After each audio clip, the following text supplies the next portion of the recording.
Eto ha, mismong narinig ho natin mga bossing. Sabi nung nagsasalita doon. Sabi nung nagsasalita doon sa entablado sa labas, "Kayong mga sniper, bumaba na kayo. Kayong mga sniper, hulihin nyo si PBBM." Wait lang. Bakit si PBBM ang hulihin? Wala namang warrant of arrest ang presidente. Sa katunayan niya ho, ayan ho, pati mga kaibigan natin mga kakamping, mga kapatid natin nakakamping, sumasaludo sa presidente. Oh, bakit ang presidente ang ipapahuli ninyo? Baliktad. Ang uhulihin, si Kibuloy. Oh, pero ha, madiin yung pagkakasabi nung nasa entablado. Sniper rin daw po ang ating Pangulo. Biruin nyo yun ha. Alagad ng Kibuloy. Hindi mo naman pwede sabihin alagad ng Diyos yung mga yan eh. Kung ganyan yung mga lumalabas sa kanilang mga bibig. Kumitil ng Pangulo. Ano kasalanan ng Pangulo? Oh. Naku po, ito pong mga tao na ito, no, mga kababayan, dapat po to dinadakip. Dapat po to ipinapadala kay Mike Cervera para magpagupit. No. Boss Mike, shout out sa iyo. Inintay kitang matapos mag-live ha. Oh. Pakis daw po. Mga bossing, suportahan po natin yung ayan Mike Cervera vlog. Pindutin nyo din po yung notification dyan. Lalabas all. Para lahat ng live ni Boss Mike kayo po ay ino-notify. Paabutin nyo na po ng 200,000 yan, mga kababayan. Ako ho, laging nanonood dyan kay Boss Mike. Tuloy. Dapat ito kinukuha na po, hinuhuli na itong mga to. Pagbabanta po sa buhay ng ating Pangulo yung sinasabi nila. Sabi ni Ma'am Cherry Pink, "No, yes, I am forever kakamping but I support BBM for the fair administration." Biruin nyo ho yan, mga kababayan. Tapos sasabihin nila, kami ang tunay na oposisyon. Hindi. Para po sa atin, ang tunay na oposisyon, mga kababayan, yan pong mga kakamping. Pag tama ang ginagawa ng presidente, sumasaludo sila. Pag tama ang ginagawa ng presidente, nirerespeto nila at okay sa kanila. Kaso, etong mga pogosisyon, ang dami ng mga naging words, may mga pogosisyon, may mga kodjik, merong hostesya. Yung mga pogosisyon, mga kababayan, walang ginawa kundi manira sa ating presidente. Mga bossing. Di ho ba? Tapos ngayon, ano gagawin? Ano sinasabi? Sabi doon sa mga sniper, bumaba kayo dyan. Sniperin nyo na si PBBM. Di ho ba banta sa buhay yan? Nga pala, magpapasalamat ako kay Ballpoint Man kasi siya yung nagsabi sa akin, "Boss Mark, papa-sniper daw si PBBM." Pinakinggan ko. Talagang binabantaan nila ang buhay ng ating Pangulo. Sabi ni Marian David, bakit? May nagawa bang tama ang Pangulo? Tas may question mark. Ayan, Or panay gastos lang. Tingnan mo diyan sa Davao. Tanungin mo si Baste Duterte. Eto bago mag-umpisa. Hindi. Pagkatapos nung mautog nila, kinabukasan nun,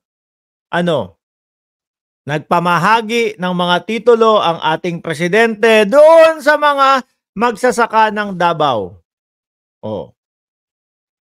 Tapos, yung mga kalsada sa Davao, binuksan na, pinaayos. Hindi naman isang taon, hindi naman isang araw lang ipapagawa yan para masabi na, nako, pagkatapos nung mautog, bumabawi ang presidente. Buwan, taon, bago magawa yung mga yan. Di ho ba? Okay na. May nagawa. Tanong mo si Baste kung umattend. Hindi. Nagtatampo si Baste. Di ba? Binabanata namin tong presidente Tapos biglang kinabukasan nandoon na yung proyekto niya. Pamamahagi ng titulo ng lupa. At tapos na din yung mga ginawang mga kalsada. Oh. Hindi pumunta si Baste. Bakit? Eh, nagtatampo. Bakit may ganyang bakit may ganyang proyekto ang Pangulo? Oh. 'Di ba, mga kababayan?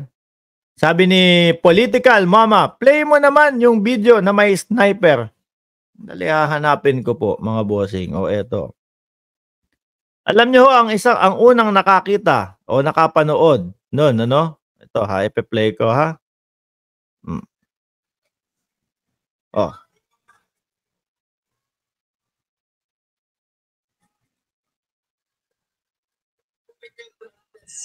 Mga sniper, bumaba na kayo. Oh.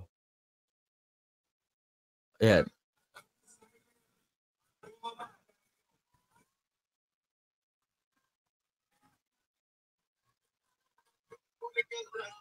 Ah. Ah.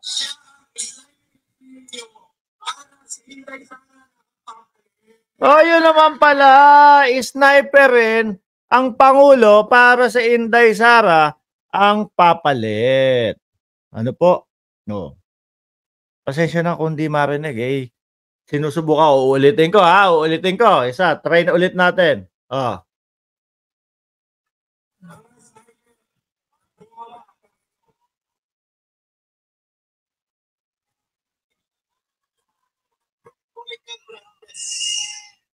Siya ang aristuhin ninyo. Siya ang sniper ninyo. Para si Inday Sara na ang papalit. Oh! Sniper rin naman pala ang presidente para si Inday Sara ang papalit. Siguro iniisip po nila, mga kababayan, pag ini-sniper na si PBBM, edi tegi, at papalit si Inday Sara. Wala nang kaso si Kibuloy. Baka akala nila ganun, mga bossing. Ay, diyan magaganap ang tunay na people power, hindi yung memol power. Oy! Sabi ni asan ba yun? Sabi nung taga Zamboanga, bangag ka ata, pre. Sumama ka ba sa memol power?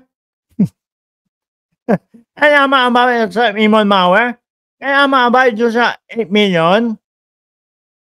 Ha? O hindi? Baka dyan ka lang sa comment section. Biruin nyo, mga kababayan, ano? Yun ang plano nila. Oh. Sniper rin si PBBM para si Inday Sara Duterte ang pumalit. Ano masasabi nyo dyan, mga kababayan? Delikado, no? Kaya po dapat, mga bossing, yung mga ganyang nagsasalita, ballpoint man, sino ba yung yan? Ayan, no? Parang itinuturo ni ballpoint man, yun eh, yung nagsasalita na yan eh. Yun ang nagsabi na sniper rin daw ang ating Pangulo. Oh. Ha? Ibang klase. Ayos, mga bossing. Yan po mga alagad ng Diyos yan. Yan po mga nagtuturo ang salita ng Diyos. O di ho ba? Malupit! Dapat makasuhan yan. Dapat maaresto yan. Tapos pag inaresto, ano sasabihin? Inaano nyo kami. Sinisikil ninyo ang aming karapatan. Pagbabanta na sa buhay ng Pangulo yung sinasabi mo eh. Ugok ka ba? Di ba, mga kababayan?